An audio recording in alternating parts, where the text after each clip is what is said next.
नमस्कार, अमरउजाला.com पर आपका स्वागत है। और अब जब अंतर्राष्ट्रीय महिला दिवस पर बात चल रही है तो हमारे साथ इस समय देहरादून की श्रुति कौशिक हैं। इनका परिचय अलग इस मायने में है कि ये कहती हैं कि कब तक जो महिलाएं हैं वो अचार और पापड़ ही बनाती रहेंगी। श्रुति NGO चलाती हैं और इन्होंने इसी सोच के साथ महिलाओं को कुछ अलग करने की प्रेरणा दी, उन्हें कुछ ऐसा काम दिया जिससे स्वावलंबन के साथ वो अपने को समाज में अलग तरीके से स्टैंड कर सकें। और श्रुति शी कैब चलाती हैं देहरादून में और शी कैब के जरिए उन्होंने कई महिलाओं को रोजगार दिया। और बहुत सारी ऐसी लड़कियां महिलाएं भी हैं जिनको उन्होंने परिवहन विभाग से ड्राइविंग की ट्रेनिंग दिलवाई, कमर्शियल ड्राइवर के तौर पर उन्हें इस्टेब्लिश किया। बाकी जानकारी हम श्रुति से लेते हैं। नमस्कार, आपका स्वागत है। श्रुति, जो आपकी NGO है और आपने एक बात बोली थी, मैंने एक प्रोग्राम में सुनी कि क्यों महिलाएं सिर्फ अचार पापड़ इस तरह की चीज़ें सीखें, उन्हें क्यों ना कुछ अलग करने के मौके दिए जाएं। तो उसमें आपने कितने काम किए हैं और जो हमारे दर्शक हैं या जो महिलाएं हमें देख रही हैं उन्हें आप क्या बताना चाहेंगी, वो कैसे अपने आप को इस्टेब्लिश कर सकती हैं, ये केस किस तरीके से आप तक पहुंचे? क्योंकि आप बता रहे थे कि डोमेस्टिक वायलेंस से परेशान महिलाएं आप पे आई, तो आपने उन्हें पहले उनके पैरों पे खड़ा किया। सहेली ट्रस्ट काम करता है महिलाओं और बच्चों के लिए। तो हम लोग जगह जगह गर्ल पावर क्लब्स लगाते हैं जहाँ पे हम महिलाओं के लिटरेसी रेट बढ़ाते हैं और जो बिल्कुल ही पढ़ नहीं पाती उनको पढ़ाते हैं।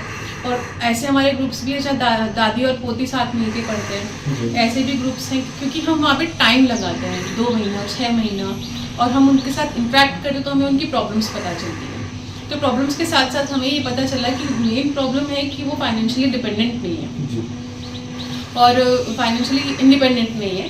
और इस चीज़ के लिए हम लोग बहुत सारे सोच ही रहे थे कि हम क्या करें। तो औरतें हमेशा यही बोलती थी हमें घर बैठ के काम दे दो, या हमें अचार बनवा दो, या हमें सिलाई कढ़ाई सिखवा दो, जो गलत नहीं है।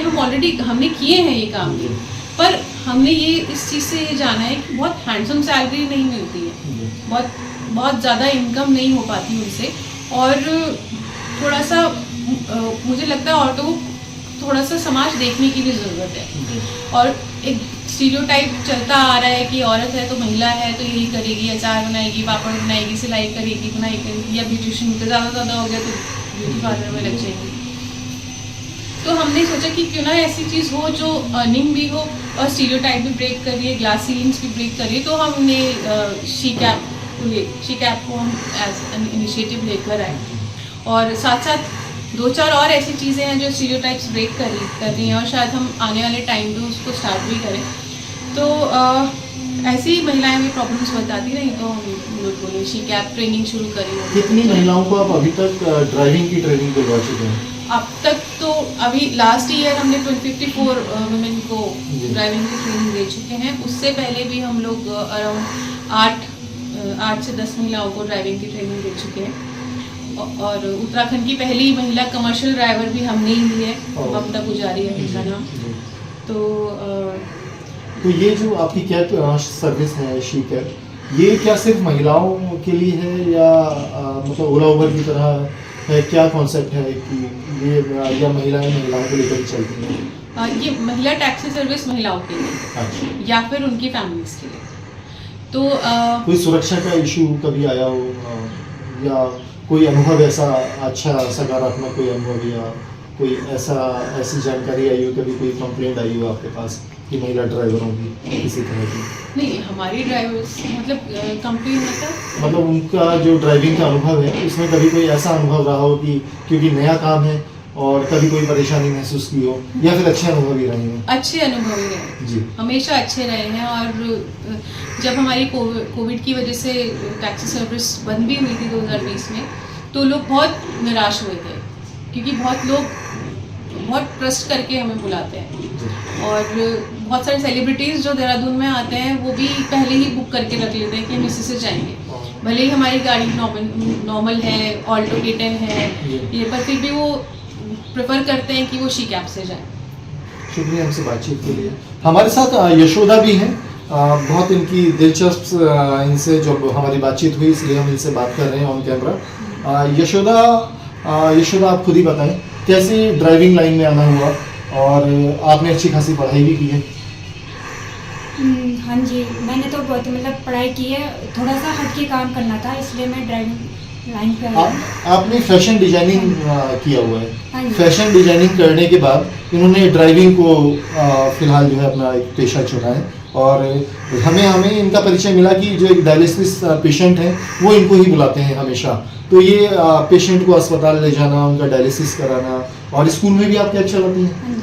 तो कैसे ड्राइविंग में आने कैसे हुआ, क्या इससे कोई आकर्षण था या इस काम में मजा आ रहा है? मतलब थोड़ा ये हट के काम है इसलिए मुझे थोड़ा अच्छा लगा, वरना और तो नॉर्मली वैसे जॉब होते रहते हैं, पर ये थोड़ा अलग सा इसलिए इसमें मेरे को मतलब रुझान इसकी तरफ लगा। शुक्रिया। इस बातचीत का मकसद यही था कि हम लोगों को ये बता सकें कि महिला कल्याण से ज़्यादा जरूरी है महिला सशक्तिकरण।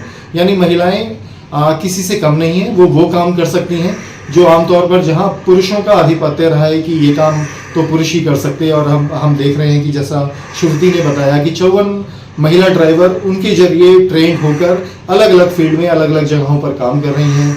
यशोदा का केस हमारे सामने है, फैशन डिजाइनिंग की है लेकिन शौकिया तौर पर ड्राइविंग कर रही हैं। तो ये चीज़ें उत्तराखंड में ये बता रही हैं कि जो महिलाएं हैं वो किस तरीके से अलग अलग क्षेत्रों में अपना प्रभाव जमा रही हैं, अपने को एस्टेब्लिश कर रही हैं और उस धारणा को तोड़ रही हैं कि महिलाएं वो काम नहीं कर सकती जो आमतौर पर पुरुषों के हिस्से रहे हैं। इस तरह की खबरों के लिए आप देखते रहिए amarujala.com। अगर आप ये वीडियो YouTube पर देख रहे हैं तो हमारे चैनल को सब्सक्राइब करें और बेल आइकन को दबाना ना भूलें। अगर आप Facebook पर ये वीडियो देख रहे हैं तो हमारे पेज को लाइक करें।